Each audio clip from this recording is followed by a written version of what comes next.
What's up mga tol? Another day, another story to share. At ngayon, mag-travel tayo from Dumaguete to Bacolod. Magbabas tayo at dadaanan natin ang bulubundukin ng Sibulan, San Jose, Tanhay, Bais, Manhuyod, Bindoy, Ayungon, Tayasan, Himalalud, Gihulungan, La Libertad, Mabinay, Cabancalan, Himamaylan, Binalbagan, Pontevedra, Valladolid, Bago, at ang pinakahuli ang Bacolod. Ganyan karaming mga munisipalidad ang ating dadaanan. So bale, from Dumaguete to Bacolod, it's 20 municipalities. And that's around 210 kilometers, mga 5 to 6 hours na travel. At kung pipiliin nyo nga mga tol ang land travel from Dumaguete to Bacolod, magbaon kayo ng lakas ng loob dahil sobrang taas ng zigzag dito at maraming bangan talaga ang dadaanan nyo. Pati ang kanloon ay makikita nyo rin dito at usually mga sugar canes ang mga nakatanim dito. Umalis ako sa Dumaguete around 12 PM at dumating kami dito before 8 PM. Anong katagal yung biyahe mga tol. At buti na nga lang pagkadating ko dito sa pagstayan ko ay in-upgrade ni Ma'am Rain yung room ko. At para daw makapagpahinga ako ng maayos. Pwede kayong mag-message dito sa page na to if pupunta kayong Bacolod at naghahanap kayo ng pwede niyong pagstayan. Around 5 AM ay bumiyahe na ako papunta sa Silay City. Mga 15 to 20 minutes lang mga tol. Sobrang lapit lang from Bacolod. Ang first stop natin ay ang kilalang simbahan sa Silay City, ang San Diego Pro Cathedral. Ito ay isa sa pinakamalaki at pinakamakasaysayang simbahan sa Negros. Nagsimula ang parokya noong 1776 na unang inilaan kay San Diego de Alcala. At sa tapat nga nito ay makikita mo na ang signage ng I Love Silay. Kaya pumunta na rin ako kaagad para makapagpa-picture.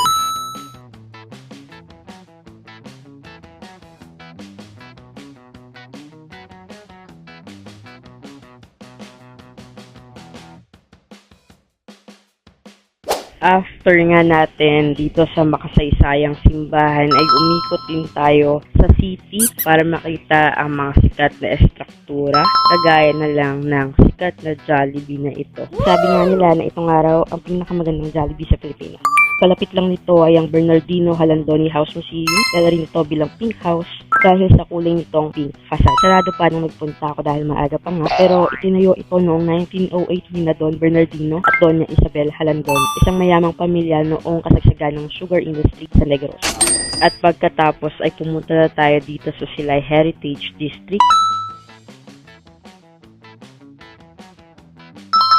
Ang first stop natin ay ang 5 de Noviembre Memorial Monument na nagko-commemorate ng Negros Revolution laban sa Spain noong 1898. Marks the site of the former Fair Marshal Locsin or local revolutionary secretly planned a bloodless revolt against Spanish colonial forces in 1988. The landmark features a replica of the historic drugstore and an authentic Spanish-era cannon. Grabe, every step feels like I'm walking back in time. Second stop, ang Balay Negrense, pinakaunang ancestral house museum sa Silay. Nagpapakita ito ng buhay ng mga sugar barons noon. Pero sarado daw ito dahil nire-renovate, sabi ni tatay. At itinuro niya na lang ako sa susunod nating stop, ang Generoso Yuson Gamboa Ancestral House na nagsisimbing restaurant ngayon. Sarado pa ang restaurant kaya dumiretso na tayo sa Hofilenia Ancestral House na may collections ng paintings ni Juan Luna Amorsolo at iba pang Filipino master. After natin sa Heritage City ng Silay, ay nag-drive tayo patungo sa Talisay City na matatagpuan ang The Ruin. Ito ay dating pag-aari ni Don Mariano Ledesma Lacson, isang mayamang hasyendero noong panahon ng asukal sa Negros. Itinayo ang mansyon noong early 90s para sa kanyang asawang si Maria Braga Lacson. Isa itong simbolo ng yaman, pagmamahal at marangyang pamumuhay noong. Ngunit noong World War II, sinunog ito ng mga gerilya upang hindi magamit ng mga sundalong Hapon bilang headquarters.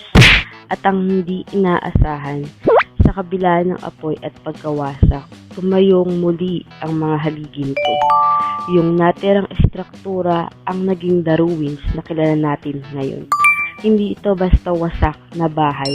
ito ay paalala na kahit wasakin ka ng panahon, mga bagay na nananatiling maganda. Grabing hugot yan.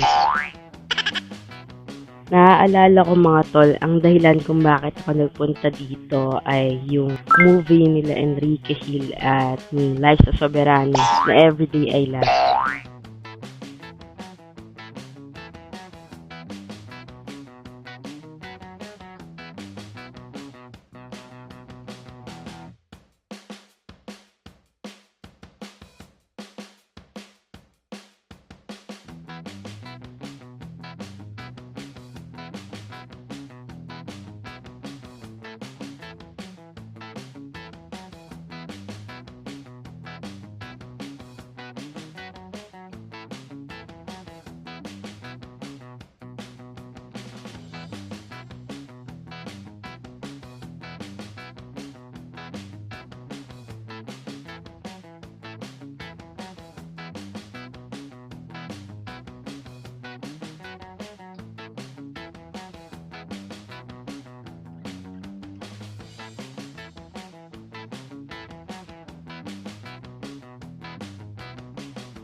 After ko nga dito mag-ikot-ikot mga tol, ay bumalik na rin ako sa Bacolod City proper dahil nag-check out na ako sa pinagstayan ko at pupunta na rin tayo sa Iloilo dahil doon tayo sasakay ng pauwi pabalik ng Manila. Actually, gusto ko talagang pumunta sa Guimaras kaso nga lang dahil na-cancel yung motorcycle rent natin sa Cebu nag-adjust tayo ng mga oras dahil naiwan ako ng barko rin sa Siquijor dahil nga sa mga aberya. Kasi hindi na ako nakapunta sa Guimaras. Pero babalik ako sa Iloilo some other time para makapunta ako sa Guimaras. Kasi hindi ko naman napupuntahan sa Visayas ay Guimaras, El Nido, Coron, kasi yung part na Palawan. Balik na tayo sa Bacolod. Madadaanan nyo itong sikat na marker ng Welcome Bacolod or City of Smiles. At pagkabalik ko nga sa Bacolod proper ay pumunta na ako sa mga sikat nilang establishments kagaya ng simbahan, Negros Museum at dumaan na rin ako sa capital ng Negros Occidental. At after nga nito ay pumunta na ako sa sikat na Iris Chicken Inasal, ang home of famous chicken inasal. Sobrang sarap ng inasal dito mga tol.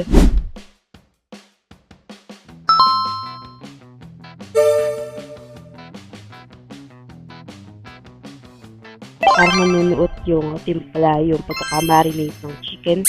Tamang-tama talaga yung pagkakaihaw. Hindi sunog, hindi hilaw. Kaya naka-double rice pa ako dyan mga tol. Hindi ko talaga to pinalagpas. Hindi ako aalis ng Bacolod. Hindi ko talaga titikman. After ko nga kumain mga tol, ay dumiretso na ako sa Mercy. Ang sikat na bilihan ng pasalubong dito sa Bacolod. Ang Bacolod nga pala ay sikat sila sa piyaya, hinasugpo at ang sikat sa Mercy ang Napoleones. Kapag bibili kayo ng Napoleones, dapat magpapareserve kayo or dapat agahan nyo talaga kasi mabilis talaga siyang nauubos. Sobrang sarap niya talaga mga tol. Pinapick up ko na yung motor tapos dumiretso na ako dito sa SM ng Bacolod at bumili ako sa port ng ticket papuntang Iloilo. At kung magagawi kayo sa Visayas at nasasakay kayo sa Ocean Jet at makikita nyo na ganyan alakas ng alon, huwag kayong kakabahan mga tol. Dahil ginawa talaga sila para sumalubong sa mga alon. So yun lang muna mga tol. Kita-kits sa Iloilo.